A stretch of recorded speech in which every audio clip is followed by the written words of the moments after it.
what you're going to see tonight is something that should be able to bring all of us together. Because we're not going to point out to some bad guy. You're going to see some pretty awful things that are taking place here. And you're going to want to blame somebody. You're going to say, well, he did it, or she did it, or they did it. Very often the people that are involved in what's going on, what you're about to see, have no idea that they're even involved. And they're doing it just in the name of trying to do a good job. So we're going to show you that, show you how it works out. We're going to start with a program called False Choices, how Agenda 21 is transforming your community. Now this woman you see here, Betty Perry, was arrested in 2007 in Orem, Utah. I don't know if you can notice it up there. She's got this little mark on her nose. And that's where the handcuffs hit her when she was taken away in a police car, placed in a holding tank. Now the reason she was arrested was because her front lawn was, quote, dying. She didn't realize that that was an offense that could result in her going off to jail. In the earlier part of this year, 2011, Julie Bass was planting an organic garden in her front yard. Simple thing to do. Julie likes organic foods for her family. So they became quite expensive, so she decided, gee, I'll just start a little garden for myself. Seems interesting enough, innocent enough.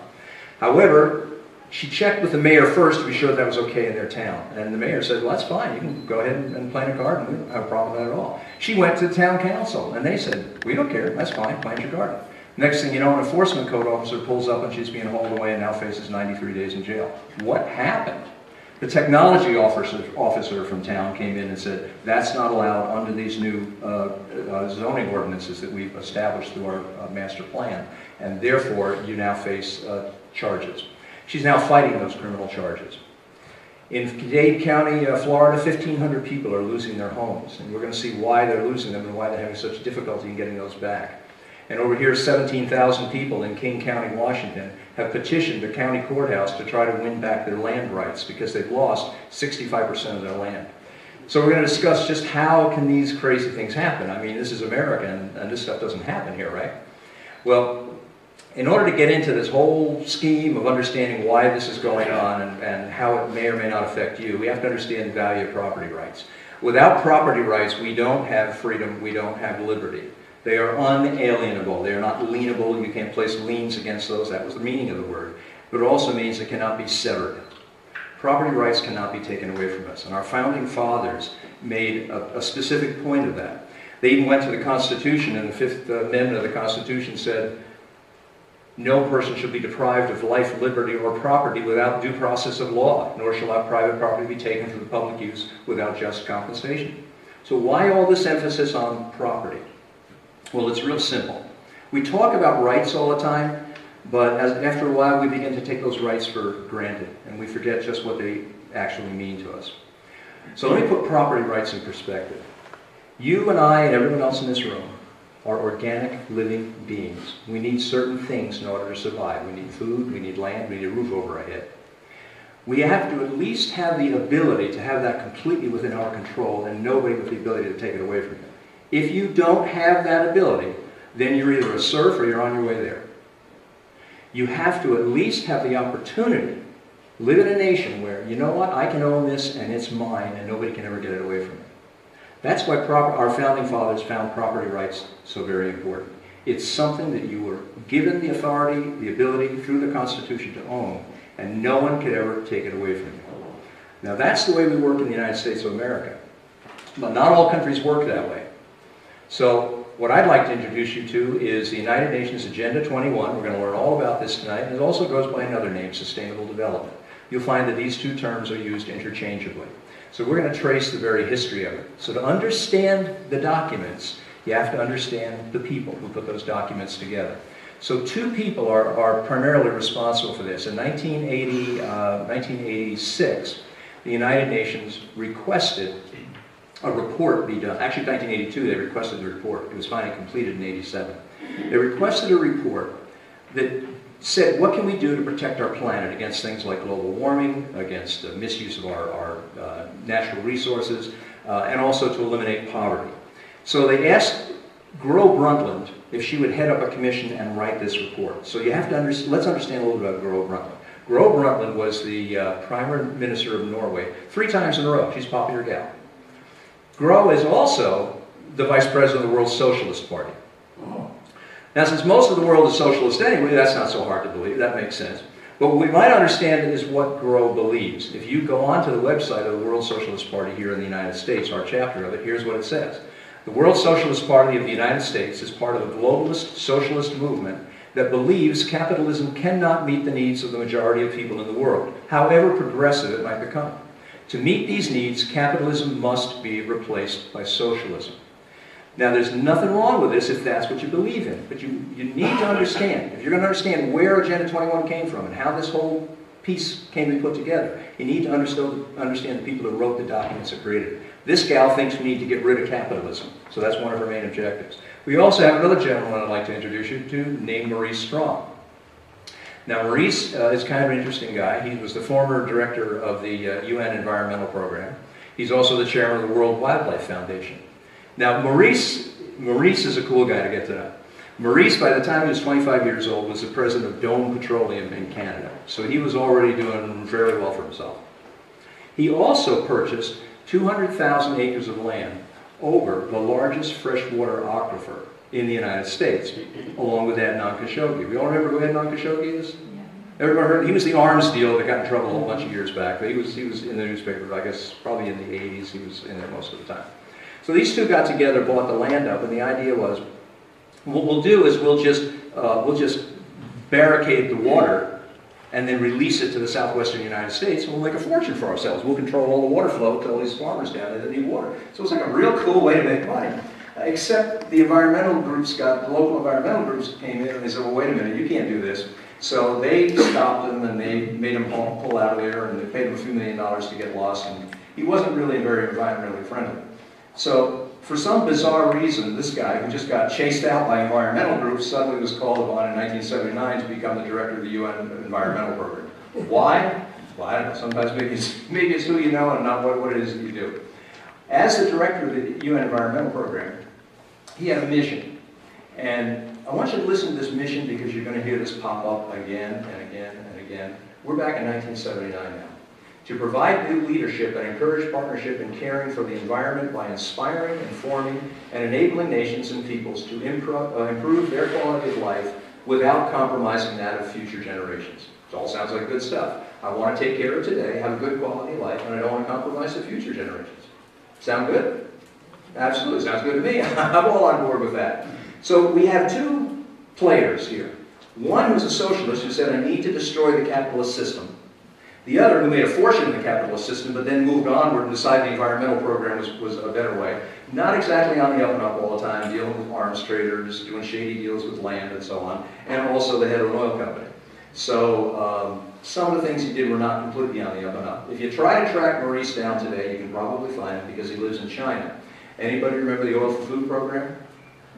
And the scandal that followed that? Yeah. That was Maurice. He was in the middle of it. So we're having a little bit of trouble tracking Maurice down these days. But these are the players. These are the two guys who are mostly responsible for this. A book called Our Common Future. By 1987, that book was completed. And it outlined exactly what sustainable development would look like. In fact, there's the report. I don't want you to, by the way, let me preface this. I don't want you to take my word for anything I say this evening. Everything is documented, everything's provable. Amazon.com, you can buy this book for, I don't remember, 15, 20 bucks, you can buy the book. And if you go to chapter 2 in here, it will define what sustainable development is. It is development that meets the needs of the present without compromising the ability of future generations to meet their own needs. Sound familiar? I know I just heard that just a moment ago. Yeah, that was Maurice back in 1979 at the United Nations. So that kind of, worked its way right in here in this book in chapter 2 called Towards a Sustainable Development. Now, what this book does is it defines what mankind throughout the world, this isn't just the United States, this is every nation on earth, what mankind has to do in order to protect the planet from this new thing that was just starting, this whole global warming thing, right about then that was starting to gain popularity. To protect the planet from climate change and protect the planet from being destroyed by man. That's what this report did. So in there they said, this is what we need to do. And all this sounds good until you read the report. Because inside the report it says that poverty is a major cause and effect of global environmental problems. Well, that's kind of interesting, because what I just did is I took an environmental problem and I related it to a poverty problem. So I've now combined the two. The report goes on to say that certain nations are destroying this earth more so than others. So what we need to do is we need to take the resources from those nations that are destroying the earth, and we need to transfer those to other parts of the world. So the developing nations need to take the money from the wealthier nations. And in doing so, that's going to protect the environment. Now, when you start taking wealth and redistributing, remember the president said, well, we need to spread wealth around a little bit? You probably thought what he was referring to was, you know, from a guy who's making $300,000 a year down to a guy who's making $30,000 a year. That wasn't exactly what the whole story was. There's a larger scheme here, and that larger scheme says that we must transfer wealth out of the United States of America and more prosperous nations and into less prosperous nations if, in fact, we expect the planet to survive. Now, thank God these were just two guys, you know, sitting in a room in the cellar of the United Nations writing this report out. Because how many people in here have ever read a United Nations report? Right, nobody reads these things anyway. So, okay, right now it's just a cockamamie idea. We're going to take the money out of America, transfer it somewhere else, and somehow that's going to save the planet. Okay, fine. It's nothing but a report, so we can all take a sigh of relief, breathe, and this whole thing's not going to bother us at all. Except for one little thing. They said what we need to have is an Earth Summit. So they did. 5 years later, in 1992, in Rio de Janeiro, they had the United Nations Conference on Environment and Development. That was called Agenda 21. That's where the name comes from. It's an agenda for the 21st century. And it was no longer 2 people in the basement of the United Nations in New York. All of a sudden, it was 18,000 people who showed up. And at this meeting, they codified what Agenda 21 was going to look like. So while this book talked about sustainable development,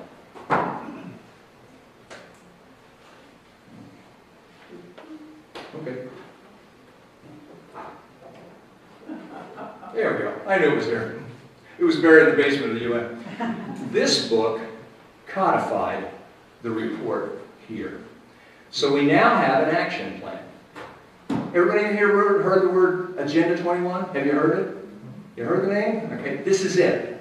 This is Agenda 21. It's not a fantasy. It's not some tinfoil hat scheme. This is Agenda 21. And if you want to buy it, you can go on the United Nations website. You go to Google, hit United Nations Agenda 21, and then you can go purchase the book. Or you can download it for free on some different websites also. But this now says what the world must look like and how we can roll it out and make that happen. In short, this is a high-level action plan.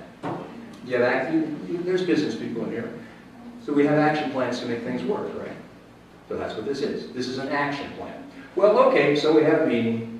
And Maurice Strong just so happens. Remember Maurice? He was the guy that was trying to tie up all the water, fresh water, right? And the guy that's hiding out in China right now from the oil for food scandal. Okay, well Maurice is back. It's 1992, and now he's at the Earth Summit in Rio, and he walks out on stage, just like I did a few moments ago. He had a few more people there. And instead of saying, well, am I wired up, can you guys hear me? He said something a little different. These were his opening remarks. Current lifestyles and consumption patterns of the affluent middle class involving high meat intake, the use of fossil fuels, electrical appliances, home and workplace air conditioning, and suburban housing are not sustainable.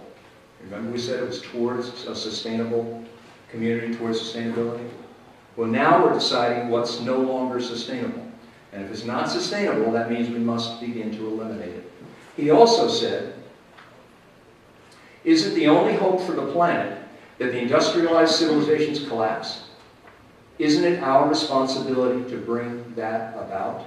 That was Maurice Strong in his role as founder of the United Nations Environmental Program. Again, understand the people you're dealing with, and then you can understand the outcomes. There are no outcomes, there's only people. They drive them and make them happen. So this is Maurice.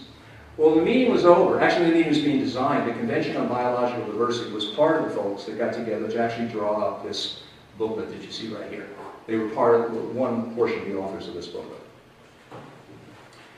And they decided that, okay, that's pretty good, that's all right, that gives us a lot of information, but what we really need to do is we need something that's a practical tool for translating the principles of Agenda 21 into reality. So we need to make all this stuff at meetings into reality that's going to go somewhere. You know, booklets are fine, we need to do something with it. Well, if you're going to take over the whole world, I guess you need a little more something a little bigger.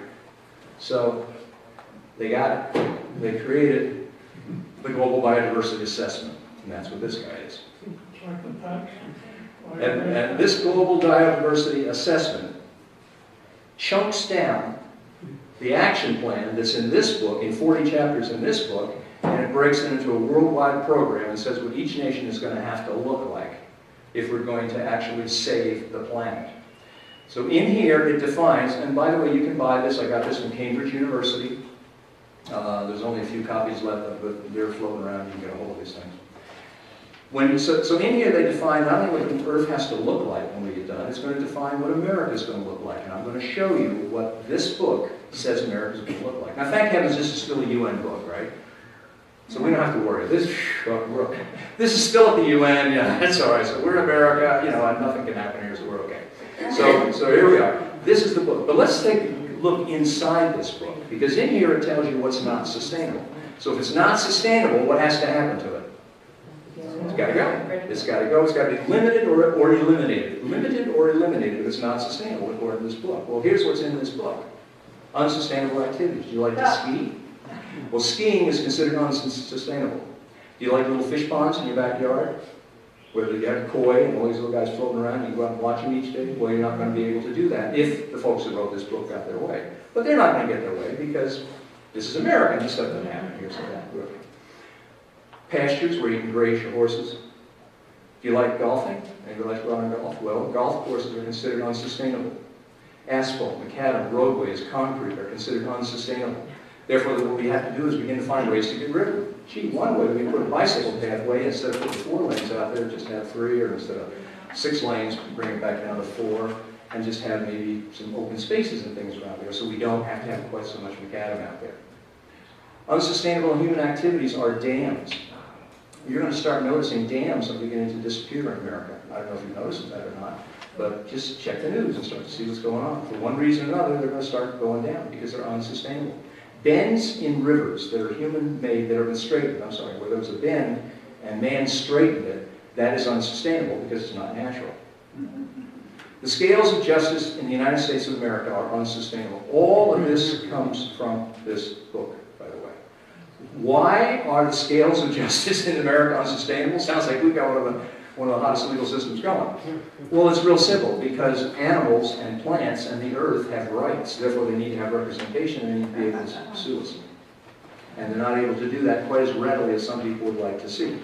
So, all I can say is, thank heavens, this is just a book. Basically, the way this works is that if I was a kid when I was 9, and I was in love with Amy, and so in the backyard I had a big oak tree, so I put one of those, carved those initials in there, it says John loves Amy. I don't know how Amy felt about this, but anyway, John put it on the tree in the back. Well, all of a sudden, I've disfigured that tree. I've harmed that tree. So it should have some kind of rights to be able to come back and say, well, John, you don't get to do that, so we're going to sue you, and maybe Amy along with it. I don't know, it might include her in the lawsuit. So that's unsustainable. Private property is unsustainable. Americans have too much private property, and the majority of our wealth is tied up in private property. Therefore, one thing we need to do to return the earth to its natural state is to begin to reduce the amount of private property that's held throughout the world, not just the United States, but throughout the world. Consumerism is unsustainable. Why in the world is consumerism unsustainable? Well, if I buy stuff, somebody has to make stuff. And if somebody makes that stuff, then they're running machines and they're using up natural resources to make it. So therefore, the less I buy, the safer the planet's going to be. Again, all in Global Biodiversity Assessment. And the family unit is unsustainable because we're suffering from overpopulation. You're going to find that when people come into your area, particularly planners, and they come up with this grand scheme as to what they're going to do, very often one of the reasons they come in is because overpopulation. Oh, the population is exploding. Now, sometimes the population is exploding, and sometimes you do need to do something about that. So you have to understand that. Here's the problem with my talk tonight. I'm not going to give you a clear yes or no. I'm just going to show you what's going on out there, and you have to really make distinctions. That's a lot of what this is about, being able to make distinctions. When is it right, and when is it not so good for me?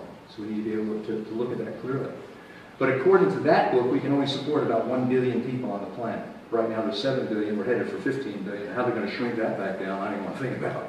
But anyway, there's too many people out there. So therefore, we can't just have these burgeoning family units the way they are. We need to take precautions to see that the family unit remains small. And most of all, we have what we call the Wildlands Program. Now, the Wildlands Program is what the United States will look like if this book is implemented. And so you know where this came from. It's on page 993, actually it's 993 or 933, I forget which one it is. It's on page 933 or 993 in here. It defines what the Wildlands Project is. And the intent of the Wildlands Project is to remove human beings from 50% of the United States. These red zones that you see up in here, out there, are no human habitation is allowed in those areas. The yellow zones around those are buffer zones. You'll be able to use those zones basically as protectionary and precautionary to see that nothing takes place inside these zones, which are fully at their natural vegetative state. The only people allowed in the buffer zones will be members of the federal government, officers, code enforcement, and so on and so forth. Again, all outlined in this book.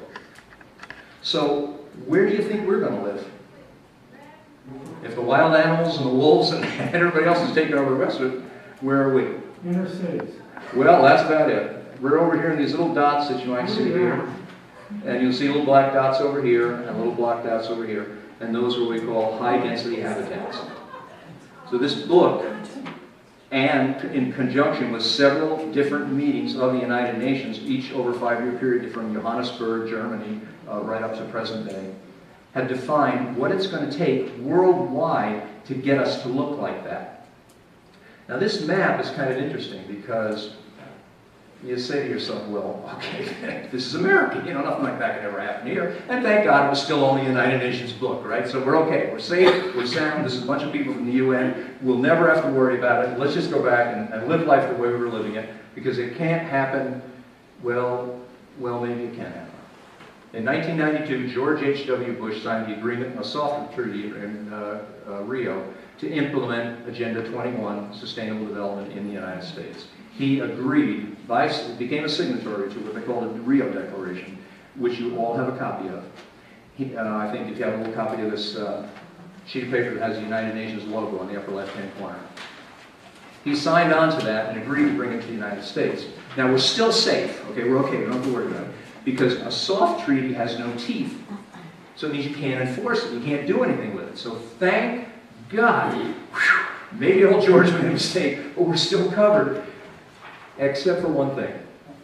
In June of 1993, Bill Clinton came along and he signed Executive Order 12852, which created the President's Council on Sustainable Development to begin implementation in federal agencies. And that's called, this. Towards a Sustainable America. There are 7 of these, and you can download them. I will give you a website. You can go there and you can download them, or you can order them from the U.S. printing office. These were done back in the early 90s.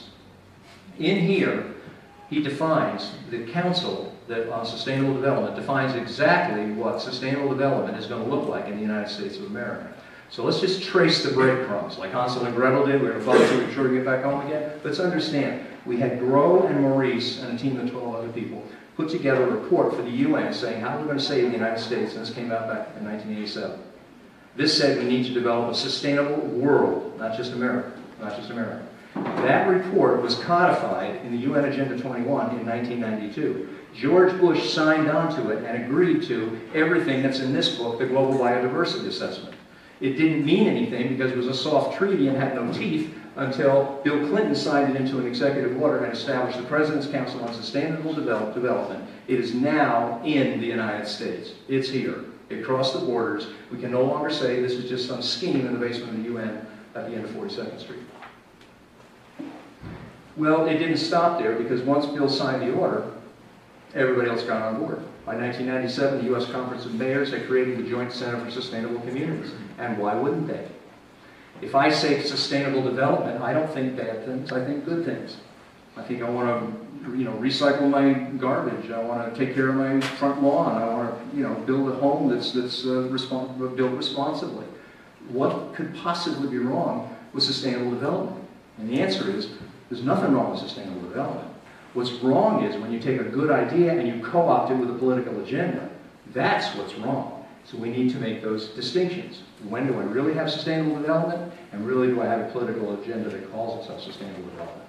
By 2001, the National Governors Association endorsed smart growth, advancing statewide sustainable development. And in 2011, President Barack Obama signed Executive Order 13575 and created the White House Rural Communities Act, enabling implementation of sustainable development in 16% of the United States of America. Well, okay, it's still a bunch of executive orders, right? I mean, you know, how can you turn an executive order into something that's going to bother me in my own backyard? I mean, that's absolutely ridiculous. And is this really Agenda 21? Come on, I mean, this is, can't possibly be. Well, actually, if you go into that book, which I just held up there, the President's Council on Sustainable Development is explicitly charged with recommending a national action plan on how to achieve a sustainable development in the U.S. The PCSD was conceived, and here it is, to formulate recommendations for the implementation of Agenda 21. So when somebody looks at you and they say, oh, you're nuts, we're not part of Agenda 21, I want you to go right to this website right here, or Google it. State Department submission to the 5th session of the Commission on Sustainable Development, or just State Department, 5th session, PCSD, that'll do it, April 1997.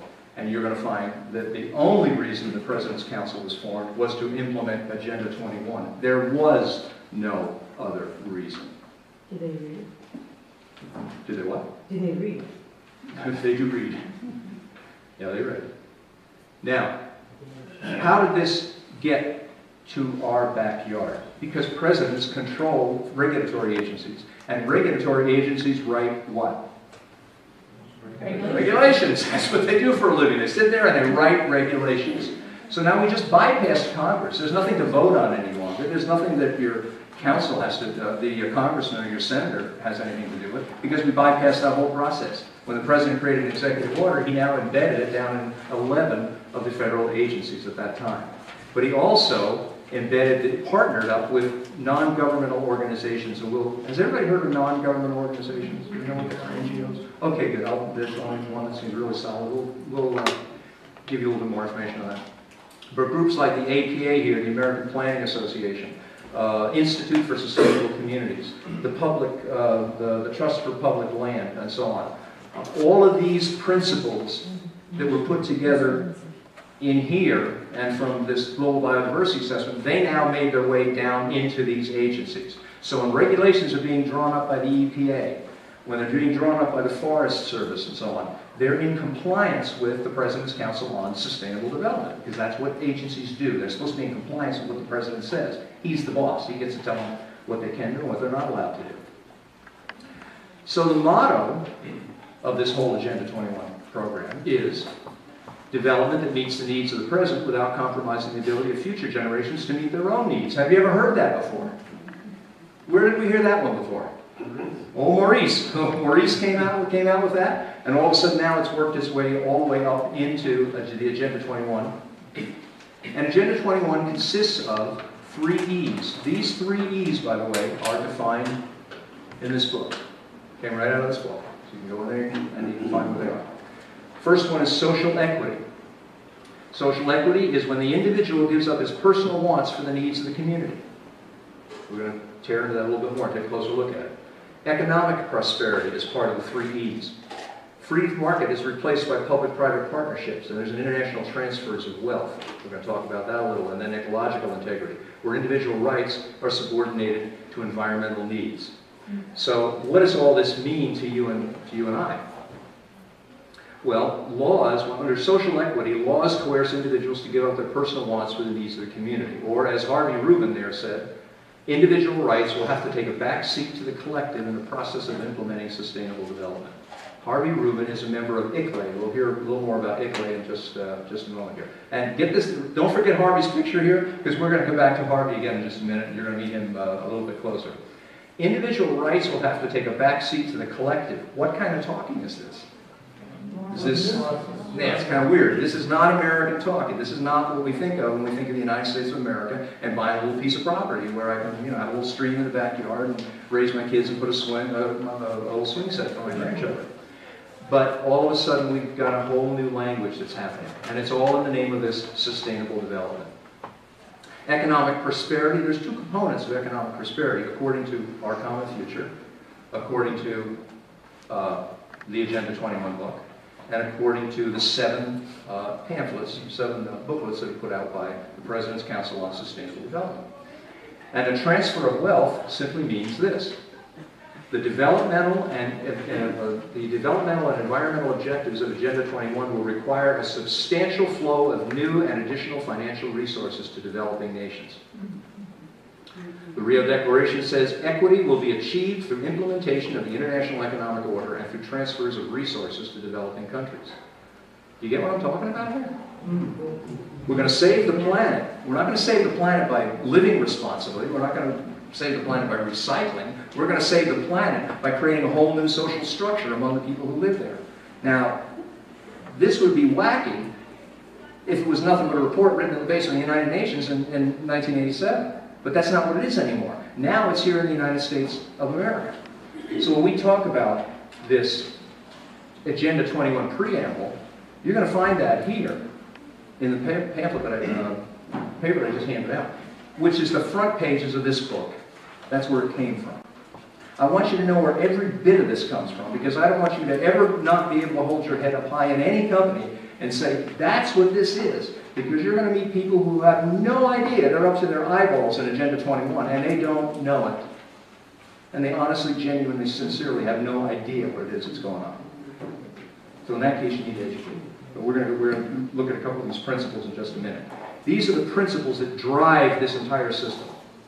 That's called the Rio Declaration. Remember, this is what George Bush signed off on. What are public-private partnerships? Well, public-private partnerships are kind of neat. Because if you're, let's say, a benefit corporation, or if you're a corporation that works in conjunction with the government, you get certain tax breaks. You get certain limited liabilities. For instance, in California, there are housing units that are going up. And most people, I know there's builders in this room right now, they're responsible, and they know if I build a structure, I build it well because I know that at the end of the day, I'm responsible, and they're going to come back to me. Besides, I'm a good businessman. I want to be able to build more businesses. I want people to come back to me. So we do a good job to take care of our customers. But some of these agreements, not all of them, some of these agreements say, you know what? The builder has no liability. So if the roof's fallen in, or this is caving in, or the sheetrock wasn't done properly, or whatever, they have absolutely no liability. They're forgiven. And that's beginning to happen in different sustainable communities across the United States. And again, I use the word distinction. It's not happening everywhere. There's really honest builders out there who want to do a good job to give the community what they want. So we need to be able to separate the two. The problem with public-private partnerships is this. The guy who's on the outside has a rough time with it. If you're not part of the PPP, then you're part of the free enterprise system. All of a sudden, you're paying the high taxes, you have the normal liabilities, you have limited access to those federal dollars, you have high competition, high cost of getting a hold of cash and money, and you often run into a struggle to survive. Ultimately, PPPs, if they grow large enough, they begin to drive out that middle-class businessman that's so essential to survival in the United States of America. That's one of the pieces that I'm here for. I'm one of those free enterprise guys in the middle who runs a small business. So I begin to see around me how these things happen. And we have ecological integrity. That was the third E. This is where individual rights are subordinated to nature. It's nature over man. In the Rio Declaration, human beings are at the center of concerns for sustainable development. They're entitled to a healthy and productive life in harmony with nature. Now, this is principle number one. I want you to look at this from a couple of standpoints. First of all, viewpoints. We're going to tear that sentence apart because I want you to understand what that thing says and the impact of that sentence. This came from this book, Agenda 21. This is the Bible of this whole movement that we've described right now through our current president, actually. But if you'll take out this little sheet of paper, you have it on your chair there. It's got the UN logo in the upper left-hand corner. But it's not blue. It's not blue. No, sir. I'm so sorry. We copied it in black and white. If you go down to principle number one, we'll read it right off the paper, and this should be exactly what's up there. Human beings are at the center of concerns for sustainable development. So all of a sudden, sustainable development is a human issue. It's no longer a climactic issue. It's no longer a planetary thing. It's no longer the planet comes and goes, the species come and go. That's not even part of the equation anymore. We're at the center of this problem. So the fact that the planet's not sustaining the way it needs to be, according to certain people's equations, it's our fault. That's number one. But number two, they, meaning us, are entitled to a healthy, productive life. Let me stop you right there. Who in the world gets to tell me what kind of a life I'm entitled to? Anybody? I get to decide what kind of a life I'm entitled to. I do the best I can to do the best job, to be fair to the people around me, to try to be a good and decent human being, and live a lifestyle that's a decent one. But all of a sudden, we have someone telling us what we're entitled to and not. And then the last part of that sentence, they're entitled to a healthy, productive life in harmony with nature. So in other words, I don't even get that healthy and productive life if I'm not in harmony with nature. Now this sounds completely bizarre to most of us sitting in this room because we have a thing called the Declaration of Independence where we don't get our rights from any particular person. They come from a higher being, if that's what you believe in, or whatever power source may be yours. But we don't get that from someone else. However, remember, this all was initiated from a report to the United Nations. And the United Nations Declaration of Human Rights is a list of what you can and can't do. That's how it works. And it only makes sense that if you're going to put together a worldwide document, which is what this is not just meant for us here in the U.S. If you're going to put together a worldwide document, why not use the UN Declaration of Human Rights because it's already a worldwide organization. So that's why you see the terminology in here that you do. The problem with it is it's in direct opposition to what we as Americans see, feel, live, breathe, all the things that we've been brought up to believe in. It goes on to say that to achieve sustainable development, states, and all the United States is to the UN, just another state, neither we get capitalized. But other than that, that's all we are. States should reduce and eliminate unsustainable patterns of production and consumption. And we already know what the unsustainable patterns of production and consumption are because they're all outlined here in this report. And they didn't put this report together just to have a report sit in the basement of the United Nations and nobody look at it. Now, a lot of people never heard of Agenda 21. A lot of people never heard of the things that I'm talking about. Now I'm going to tell you why you haven't heard about it. I'm sure many people in this room heard Agenda 21 and they said, I'm not so sure about that. Well, it's no accident. One of President Clinton's advisors was a gentleman named J. Gary Lawrence. He was an advisor to the President's Council on Sustainable Development. Today, he's the urban strategist leader with Arup Consulting. If you're in the consulting field, planning, they're probably one of the biggest in the world. They're huge. They built the Sydney Opera House. They built the Tappan Zee Bridge. I mean, these guys are major, serious players. But they're also up to their necks in this thing called Agenda 21 and Smart Growth. So here's what J. Gary Lawrence wrote in a document at the bottom of here. I don't want you to take my word for it. The future of Agenda 21 in the new millennium. Google that, and you can download this document. If you can't find it, email me and I'll send it to you. Here's what he said. Participating in a United Nations advocated planning process would very likely bring out many who would actively work to defeat any elected official undertaking local Agenda 21. Therefore, we will call our process something else, such as comprehensive planning, growth management, or smart growth. Why? Because these are terms that we're all familiar with, we all feel safe with, we all feel comfortable with. They're things that builders and contractors and homeowners have used on a day-to-day basis for 20 years or more. And they're fine, they're safe. So why not hide behind that? And that's what they did. All of a sudden they came out with groups of terms like smart growth, smart streets, visioning processes, consensus, open spaces, walkable communities, sustainable New York, sustainable Pennsylvania, sustainable New Jersey. And on and on and on and on. Multi-use dwelling, mixed-use dwellings. I was talking to a gentleman earlier today who does a fine job, I'm sure, of mixed-use dwellings in an honorable way, and you should all be doing business with this gentleman. The reality is, though, people have co-opted this stuff. And here's why. We need to turn this, which is now considered urban sprawl. Remember it used to be suburbia? We all wanted to have maybe a little half acre or a quarter of an acre or maybe 2 or 3 acres if you were zoned that way or something. We always want to have our little slice of the pie that we could call our own because that's our king, that's our little kingdom, that's our, excuse me, our castle. And they want to turn it into this, which is high density urban dwelling or mixed use dwellings. Now, there's nothing in the world wrong with this. Nothing. They're fine. I've seen some of these. They've got 9-foot ceilings, granite countertops, you know, great big kitchens. I mean, they're beautiful, absolutely stunning. There's nothing wrong with it if you want it. There's everything wrong with it if you find it. In fact, all that is a plan to get to this. So unfortunately, when you walk out of here tonight, you're going to have to think about this stuff. You're going to have to ask lots and lots of questions to find out, where are we going with this thing? Is this just part of this, or is this something different? So, in order to make all this function, in order to make this a reality, we needed two systems. One was Smart Growth. Smart Growth essentially manages people and urban development, and the Wildlands Project manages the rural land. Between the two of them, they drive people off of the rural lands into the urban areas and get people out of automobiles and into bicycles and walking. That's where this walkable community all comes from. It's not just the nice idea that walking is good exercise. It's also the fact that we have another agenda here. I'm trying to fulfill this and see that this becomes a reality. So how did this now get to my backyard? We've gotten it down into every community in the United States. So how do I now take this idea of the President's Council on Sustainable Development book over here and get it into, I don't know, Stroudsburg, Pennsylvania, or Lehighton, or wherever it might be? Well, actually, that's relatively simple. Money. All we did was we allocated money from the President's Council on Sustainable Development, and we gave it to different agencies. One was HUD. HUD then contracted with groups like the American Planning Association. And the American Planning Association is not the only planning association in America, but it's the gorilla on the block. It's the biggest one. They have 100,000 members. They have 11,000 designated planners around the United States.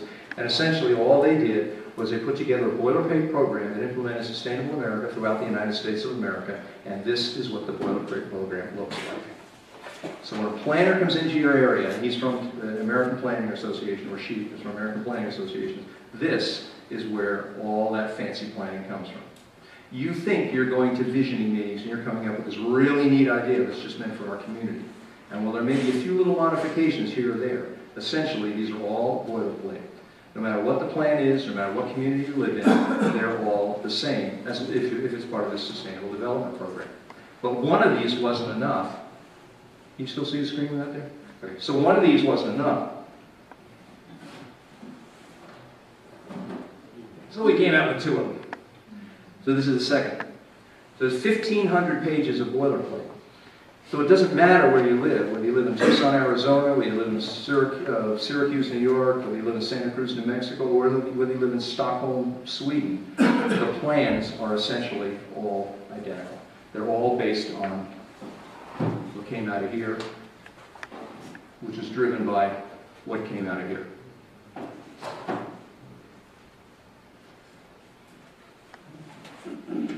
In addition to these planning organizations implementing Agenda 21 throughout various communities. By the way, Agenda 21 is in every county in the United States of America. If you doubt me, then just plug in sustainable development, social equity. Let's separate sustainable development, the kind you and I think of, which is healthy, from social equity, the UN thing, and your county, and see what pops up. You're going to find it in there. Also, the Worldwide Fund for Nature, the World Resources Institute, International Union for Conservation in Nature, these all fund and provide grants and provide documentation and direction to implement a Sustainable Development Agenda 20, the Agenda 21 version of it. These guys you may never have heard of. They are some of the largest NGOs in the world. In many cases, they have millions of members. They have the clout of small nations. And here's why. When a treaty is put together, these are the people with the money to do the due diligence and the background work to put those treaties together. So they'll actually provide the documentation to an emerging country or even a fully developed nation, and that will become the basis for a full-blown treaty later on. It starts out as a soft treaty and becomes a full-blown treaty. So you probably may not have heard of these folks, but you have heard of these folks. The Sierra Club, Audubon Society, Nature Conservancy, National Wildlife Federation. Part of the bylaws and regulations that they function by are in direct compliance with what comes out of Agenda 21. Now let me just, time out. I'm not saying that everything the Sierra Club ever did was bad. It's not. They do a lot of good stuff. I'm not saying everything the Audubon Society did was bad. They do a lot of good stuff. In the same way with the National Wildlife and Nature Conservancy. They do a lot of good things to help our planet and to help our nation. But they're also doing some things that are going to implement this. So again, we've got to make those distinctions when we're sitting down with our local planners or we attending our local planning meetings. ICLEI is one of those non-governmental organizations that we just talked about. They don't belong to the United Nations, but they do work in concert with them, and often at the auspices of them. Their job was to roll out Agenda 21. We have the documentation where there's actual meetings between the United Nations and the officers running ICLEI, and they said, this is your job. We want you guys, since you've done such a good job so far, to take the wheel and roll out Agenda 21. And so they did. They push local communities to regulate the environment. They guide visioning meetings with stakeholders. We're going to show you what some of these visioning meetings look like, and they're not what you might think they are. Gain elected official buy-in via grants and intimidation. The quickest way that I can take your property rights away is to wave grant money in front of you. And those property rights just go up like they evaporate. Minimize protests. Implement and enforce sustainable development. ICLEI right now operates in over 600 counties in the United States. And I'm not going to wait for all these to scroll forward ahead. Their goal is to operate in 1,000 communities. I think it's by, I'm not sure, 2014, 2015. They want to be in 1,000 different communities. And they are gaining ground in some areas, but they're also losing ground in other areas. And we're going to describe exactly where that is. This just scrolls and goes on and on and on and on. And I just want to give you some kind of an idea of the impact that this group ICLEI has here in the United States of America. So when somebody says ICLEI is not part of the UN, excuse me, but they are part of it. They're not part of the UN, but they've been authorized by the United Nations to go into all these communities to implement the Agenda 21 program that we were just talking about. Now, in June of this year, Executive Order 13575 was signed by our President. And Executive Order 13575 said that it granted the federal government authority over the food, fiber, and energy for 16% of the United States of America. It provided 25 governmental agencies the power and leverage federal investments in rural areas to increase the impact of federal dollars and create the economic opportunities to improve the quality of life in rural America. Doesn't that sound great? Let's start to look at what I just said. I just said I'm now in charge of food, fiber, and energy for 16% of the United States of America in one office, the Office of the Presidency, because all these federal agencies report up to the Presidency. I just provided all this power to 25 government agencies. Go to Wikipedia, there aren't 25 federal agencies. There's only 24. So where's the 25th one? How do we do that one? That was interesting. It was a wild card that the President threw in. In case we ever do have another agency, we're covered. So we know that these guys are going to be in there, they'll be able to have all this power. Power to do what, though? To leverage federal investments. What is a federal investment? Reach in your pocket. Reach in your wallet. Check your checking account. That's what a federal investment is. It's your money. They're investing your money. But hopefully it's for the good of society, so maybe it all rolls out. It's okay, right? Well, let's see. They're going to invest our money in rural areas to increase the impact of federal dollars, to create economic opportunities. How do you increase the impact of federal dollars? There's only one way to do it. How do I increase the impact of federal money? I increase impact by writing laws.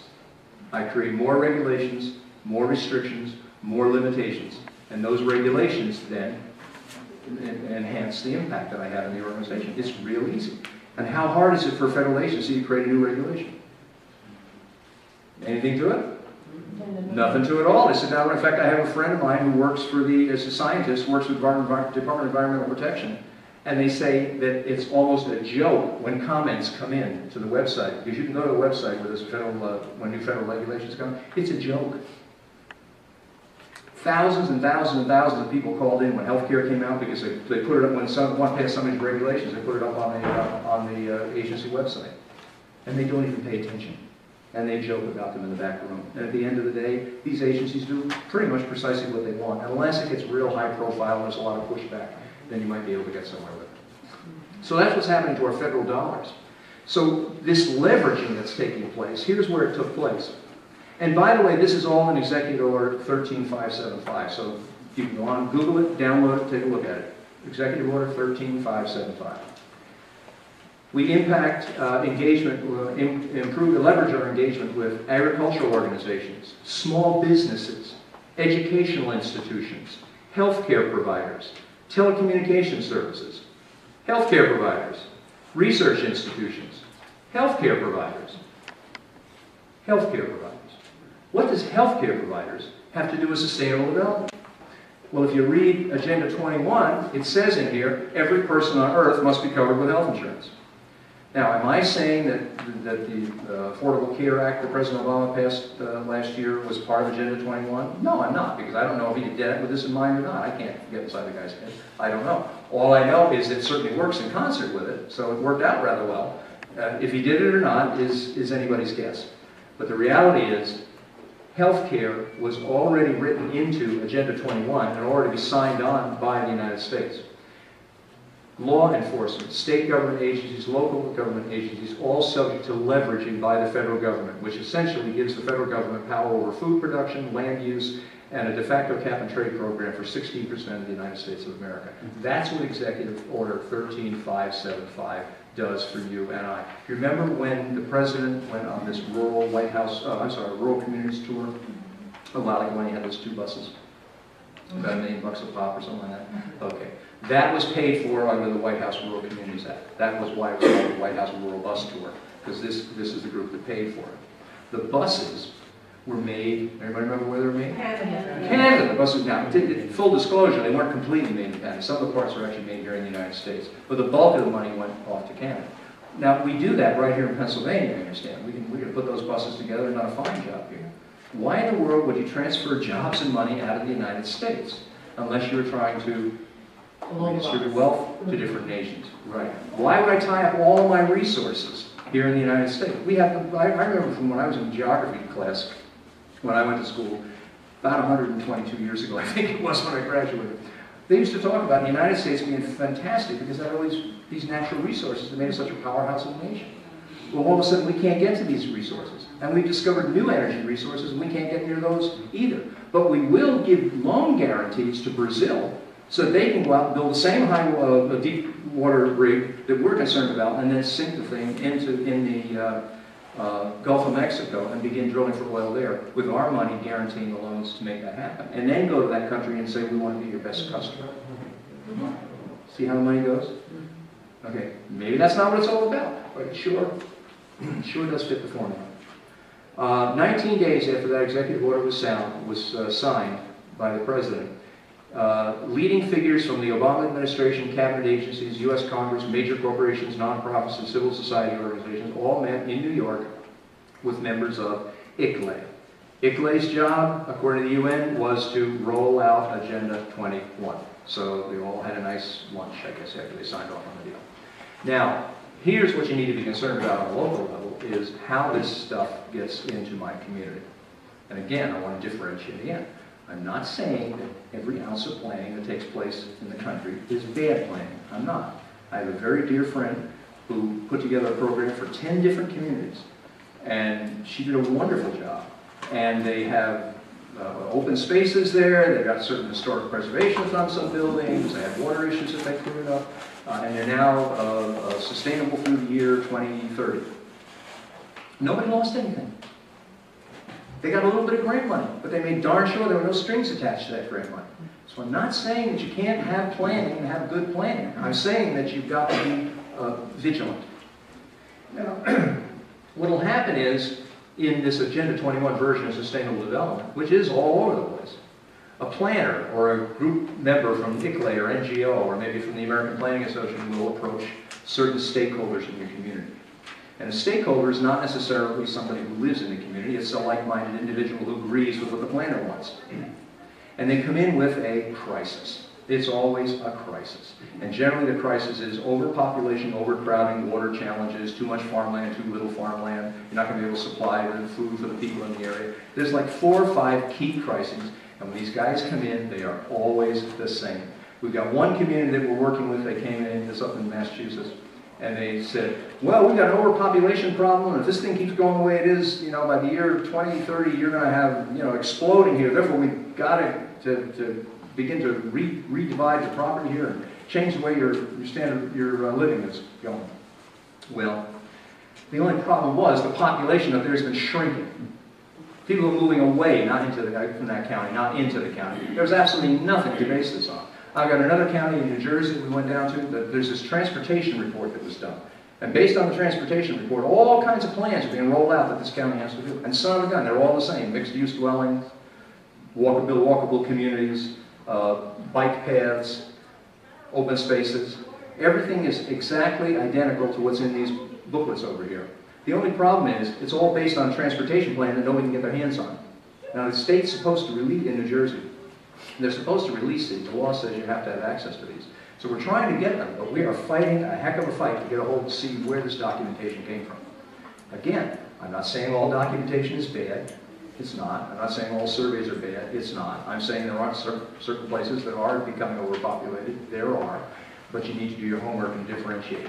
Well, once they come into a community with this so-called crisis, and they meet with the stakeholders, they will then send out a survey. And I'm going to show you what these surveys look like. The survey is a stacked deck. You can't win with this thing. Then the stakeholders are invited to a visioning meeting, and finally they begin to implement the program. So let's back up here. I have stakeholders coming in, so let's take a look at what that looks like. I start with a survey. I don't know if you can see that up there or not. This is from Carver, Massachusetts. And this survey went on for about 20 pages with a bunch of questions. But every one of the questions was loaded. For instance, number one, how important is the rural character of Carver? Well, what are you going to say? It's not. I don't care about the rural character of Carver. So you're going to say, well, yeah, sure. Or number two, which of the following do you feel, and we're talking about farmland, land for outdoor use, areas of historical worth, areas for passive outdoor recreation. Essentially, if you read A through M, I just took up your whole community. There's nothing left. So which of these following do you feel should be protected or acquired? I'm giving you a big choice here. Do you want me to protect your land, or do you want me to take it away from you? Which would you like? I'll be more than happy to do either one. So these things are a stacked deck that you can't win. If you ignore the thing and you throw it away, then you're not part of the process. If you fill it out, more than likely you're providing a lot, some, or a little of impetus to move the program forward. And the program is always the one that's designed by the visionary, the planners that come into your organization. And then, of course, when you get done, out come these great-looking graphs that end up popping up in the local newspaper. And, oh, you know, in this case, 79% want access to rivers and ponds. Well, that might be right for your backyard, but hey, 79% of the community says they want it. Farmland and agricultural land, 68.48%. What's a little conservation easement? Conservation easements are fine as long as you understand what the downside is. The guy who owns the conservation easement can take over your property, and then the conservation easement goes away, and he's got the whole thing in his hand. Also, third parties can come in when there's a conservation easement, and they get to review that property from time to time and report back. And there's always money to buy out your property to reduce value once you grab that $200,000 or $300,000 or $400,000 up front that you thought so handy. So we need to understand all sides of these things. Areas for outdoor education, 61.41%. Well, in this survey, you notice 318 people responded. So this entire program being put together for Carver up here is based on these 318 people, what they had to say. But how many people live in Carver? Anybody see that one? 9,000. Over 9,000 people live there. 300 responded. You're talking decisions being made by 3% of the people who are actually involved in this program. Now, 3% of the population is fine if you're doing a poll to see who's going to be president next time out. But it's not all right when you talk about taking away people's property and they have no idea whether they're in the game, they're out of the game, whether it's something they want or perhaps don't want. And this isn't unusual. It's more commonplace. We're going to jump over here to Copiague, which is a lovely little town on the South Shore of Long Island. And we're going to discuss the visioning process. Now, visioning processes the world over are the same. I'm in business. Is there anybody called a visioning session in your business? You ever done? Yeah, planning and visioning. And the rules for planning, or basically for visioning, are all the same. Everybody gets a voice. Don't talk over your partner over there. You want to hear what everyone has to say. There are no bad ideas. We just want to hear whatever ideas you have to offer. So that's kind of how visioning goals go. Okay, but not this time now. Take a look at the visioning goals here. Ensure community participation and voice. That's just dandy. That's fine. Revitalize downtown as a mixed-use transit-oriented district. Excuse me? Is that a goal, or is that the end result? This isn't part of the visioning process. These are people that came to the table with exactly what they wanted done, because they took this information off of one of the surveys that they did.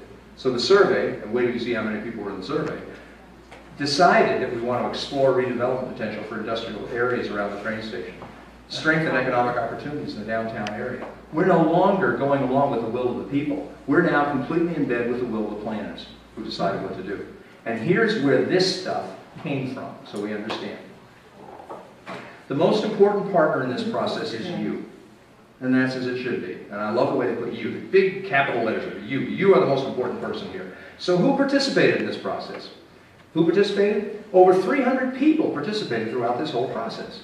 Well, that's pretty good. I don't know, there's maybe 50 people or so in this room, so 300 would be a huge room, so 300 people participating, that's pretty darn good. This was a healthy mix of people who live in the study area and those that use it for other purposes, but live in surrounding communities. So what am I saying? Those 300 people didn't even all come from Copiague. They come from the surrounding communities. But hey, that's all right. They get a little bit of a say, I guess, right? Even though it's not their property, they have something to say about it. The problem is, do you know how many people live in Copiague, Long Island? I just looked this up. 20,000. 18, you're close. 18,000 people left there. Now, my math isn't all that great, but if there's 18,000 people and 300 people participated, you're talking about maybe 1.5% of the total population was involved in what took place down here. So people are not engaged. Now, whose fault is that? Is that the planner's fault? Is it the individual's fault? I don't know. We have to take it upon ourselves to become more involved in the things that are taking place. But this plan down here, very few people were ever involved in it, though ultimately when it's done, it affects virtually everyone.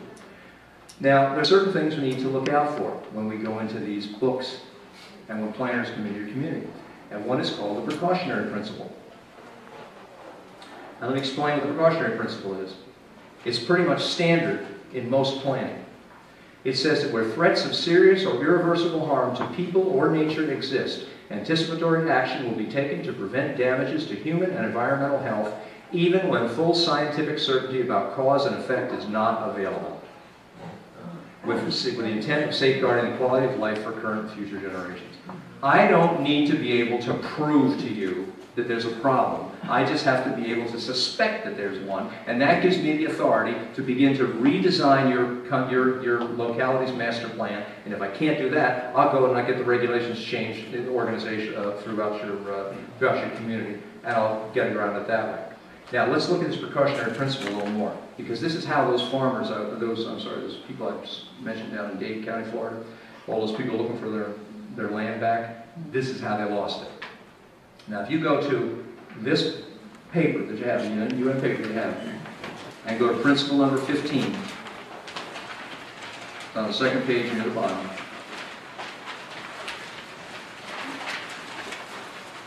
In order to protect the environment, the precautionary approach should be widely applied by states according to their capabilities. Where there are threats of serious or irreversible damage, lack of full scientific certainty shall not be used as a reason for postponing cost-effective measures to prevent environmental degradation. What happened in Dade, Miami County, Florida, in that area that I showed you in the very beginning, was the local Department of Environmental Management came in and said, this is a wetland, and therefore you guys are going to have to move, we'll give you a certain amount of money for it, and they offered like 30 cents on the dollar. The people didn't want to do 30 cents on the dollar, so they called in the Army Corps of Engineers. The Army Corps of Engineers said, there's no wetland here. You have no problem at all. There's absolutely no scientific proof that this is a wetland. So what happened? Durham went out and they pulled out the precautionary principle. And they said, we don't have to be able to prove it. That is happening throughout the United States of America. It's not happening everywhere. It's not happening in every community. It's not every single plan. But it's out there enough that you need to understand what's happening to protect your own rights. Fishing from North Carolina to the Keys has some of the best red snapper fishing anywhere. In fact, there's a joke among the local fishermen. There's so many red snappers out there, you dive in the water and they catch you. 70% of our fleet is at dry dock down there. Why? Because the EPA won't allow them to fish there. Why? Because they said that there's a shortage based on not science, not numbers, but precautionary principle and consensus among certain parties, certain environmental groups. Consensus, that's going to pop up again too. Well, if you think the precautionary principle is troubling, wait till you see the amortization of non-conforming uses. The amortization of non-conforming uses is in Chapter 8 of whatever Volume 2 is here, of those two books. The whole chapter on it. And here's how amortization of non-conforming uses works. If you think you can't lose your property, if you think, well, I have nothing to worry about because, my community is protected from all this stuff, no worries. Try this. But for homeowners who live in a community that adopts the guidebook's vision, that's the guidebook they're talking about. Growing Smart Legislative Guidebook. The APA, American Planning Association, amortization proposal means the extinguishing over time of their right to occupy their houses and without just compensation for loss of that property. How long they have been there before they must forfeit their homes will be completely up to the local government. When you sign on to these programs, this is the deal that you're signing on for. Now, that there are ways to get out of this, so I'll explain some of this. But you have to understand this is real. Now, that's like a Chinese menu. Remember I said these were templates? So it doesn't mean that everything that's in here is bad. It doesn't mean that everything in here is going to be in your community. It's not. It doesn't mean that every planner is necessarily using this book. Most of them do, but not necessarily all of them. So you might say, well, look, I got a sharp town council. They're going to take one look at the amortization of non-conforming uses and say, get that out of here. We're not going to do that. Well, I'm going to show you that it won't matter. You'll get stuck with it anyway. And here's how. All they have to do is create a regional board. And then they roll your plan up into the regional plan. And then whatever the regional plan has to say, you're stuck with it. So you think you had all these local protections? They just went out the window. But of course you have to approve that first, right? Well, let me show you how that works. This is downloadable. You can get a policy framework for adopting the precautionary principle, January 2004, Washington State. Took it right off the internet. This was approved in 2004. And here's what they did. The local community decided that they didn't want to go along with these land grabs, so they voted against it. So here's what the planners did. You're going to watch this thing roll up so fast you're not even going to notice. It's like a worm slipping into a mud bank. So I'm going to let you know when we come to the good sentence. Individual policies in Washington State, King County, and the City of Seattle include aspects of the precautionary principle. Precautionary principle came out of here, remember? That was in here, that's what we were reading. Well, now it's in here. And now it's in a planning program for Washington State. Here's the sentence. However, adopting our recommended amendment within city and community comprehensive plans would provide a more comprehensive and unified approach to decision-making in local government, an approach which is based on the values held by Seattle and King County and recognize the importance of all communities. That was it.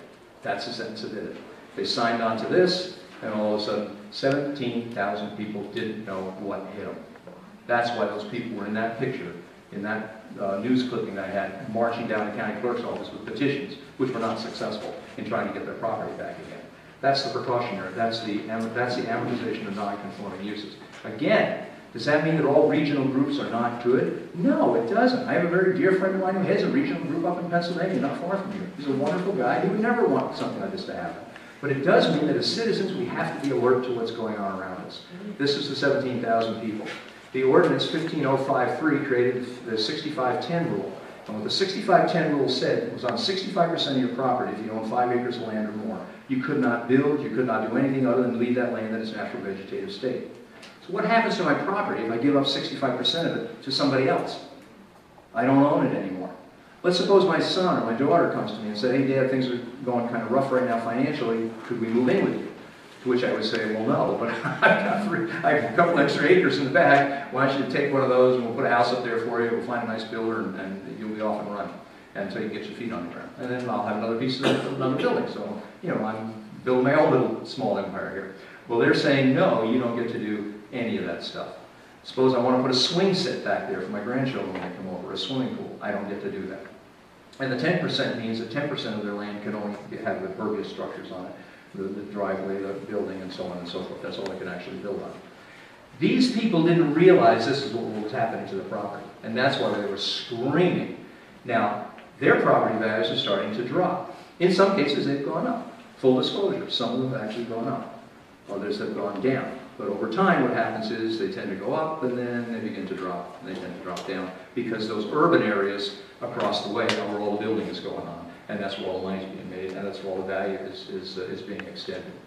And that comes from trading off of development rights.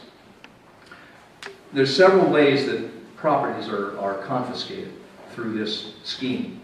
One of them is through conservation easements or trading in development rights. A conservation easement very often is, a whole group will go into a farmland and say, well, you know, we've done surveys here, and we find that it's cheaper to have farmland because you don't have to have all those support, the community support and utilities and so on out there, so all those community services aren't necessary. So it's a lot cheaper to have farms, and you're able to raise fresh fruits and vegetables, and you can feed the community. So you don't want to have builders coming in here. So here's what we'll do. We're going to buy up your development rights on your property. And we're going to establish that we'll give you all this money. You may have a property that's worth $2 million, $3 million. Of all the rights that you have, we're just going to take this one little one, the development rights, away and tell you what you have to do with that. And in turn, we'll give you, I don't know, $500,000. So the guy's saying, wow, this is right. Great, but you get to keep the property. Now here's what the guy just did that he doesn't realize. He does get to keep the property. And he does have $500,000 in his pocket, which is nothing to complain about. So it all looks good. But what happens is he has now these best practices that are put in place by federal agencies. And the best practices keep getting ratcheted up and up and up. And pretty soon, it's no longer profitable to farm that little piece of land. So now what do? Well, now I go to the guy who's selling the land and I say, well, you know, I can't afford to do this any longer. Maybe you can help me out. Sure, I'll be happy to buy the land from you. So they buy the land from you at a reduced sale value. And once they buy the land, guess what? The conservation easement disappears. Because you can't own the land and have a conservation easement at the same time. Now they can do with it whatever they want. And yes, this is happening across the United States in different communities. In Kings County, Washington, 141,000 acres was lost of homeowners. Homeowners' development rights were lost on 141,000 acres. 2,400 potential dwelling units were moved into urban areas. When you get involved with these community programs through this Agenda 21 program, everything is predetermined. You think your visioning is yours. You think these ideas are yours. You think there's a consensus among the community, but in fact that consensus has already been predetermined. Over in New Jersey, this is gone, a great example of this is a group called Sustainable New Jersey. Now we've met with these people, and they've sworn up and down we have nothing to do with UN Agenda 21. We have nothing to do with the sustainable development that you're talking about. Now we're pure is the term they love to use. Except that, if you look down here, oops, sorry. Look down here, I don't know if you can see it from there.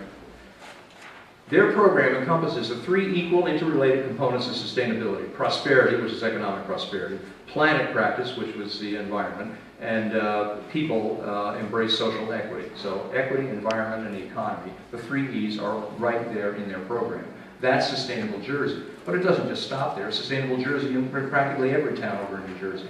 If you go to little Denville, little town of Denville, in the township of Denville in New Jersey, you go on their website and what do you see?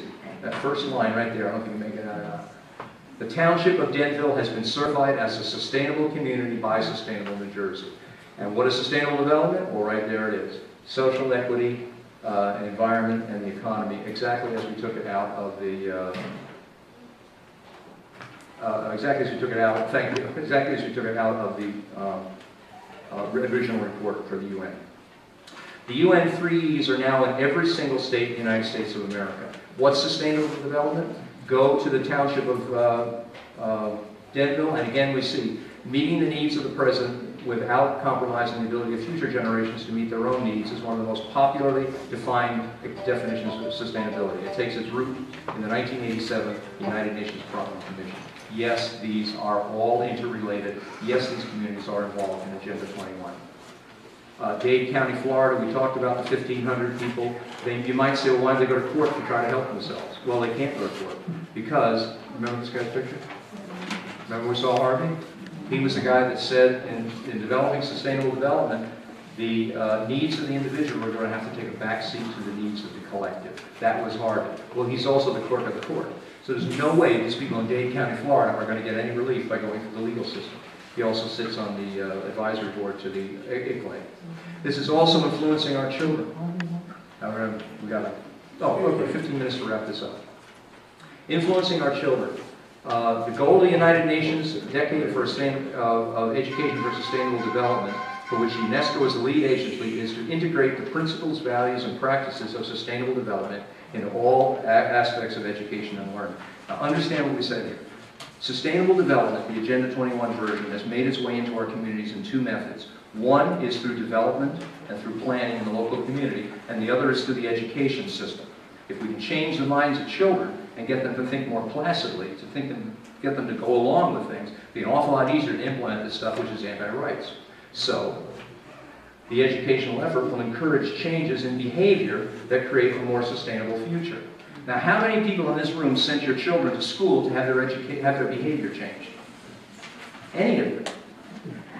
I don't think so. I wanted to learn the 3 R's, reading, writing, and arithmetic. But instead, we're talking about changing people's behavior. And that's exactly what these programs do.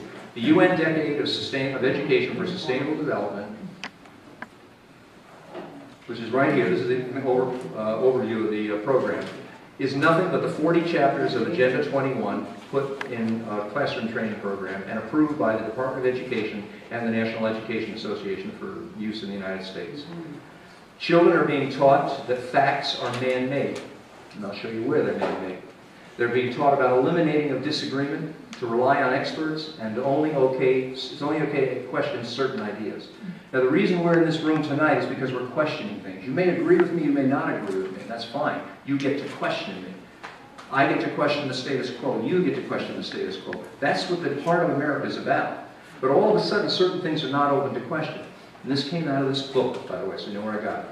Wealth is socially unjust. So if some guy over here makes $500,000 a year and some guy over here makes $50,000 a year, that's not fair. That's what your children are being taught.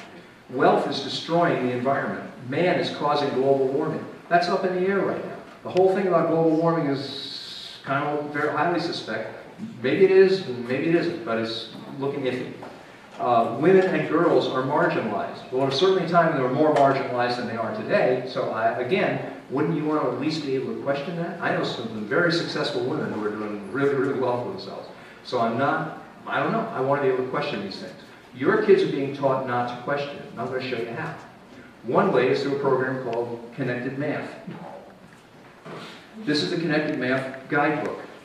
This book is used throughout the United States of America. It's not in every single classroom. It's for grades 6 through 8 that this teaches mathematics. It uses what they call a standards-based principle, which means we have certain standards, but we don't teach facts. In fact, because this curriculum does not emphasize the arithmetic computation done by hand, some Connected Math Project students may not do well on tests assessing computational skills. In other words, I'm going to go through math and I don't know how to compute? Well, that's what they're being taught, and that comes right out of the teacher's manual. We believe such a trade-off in favor of CMP is very much to the student's advantage in the world of work. But if you think that's troubling, read what's on page 17. Standard 3. I'll take it right out of the book. Page 17. Through discussing problems and their solutions, students learn to reason. They learn that mathematics is man-made, that it is arbitrary, and good solutions are arrived at by consensus among those who are considered expert. So we no longer can just say that, hey, 3 times 3 is, well, we don't know. Because it's a consensus. Your children are being taught consensus.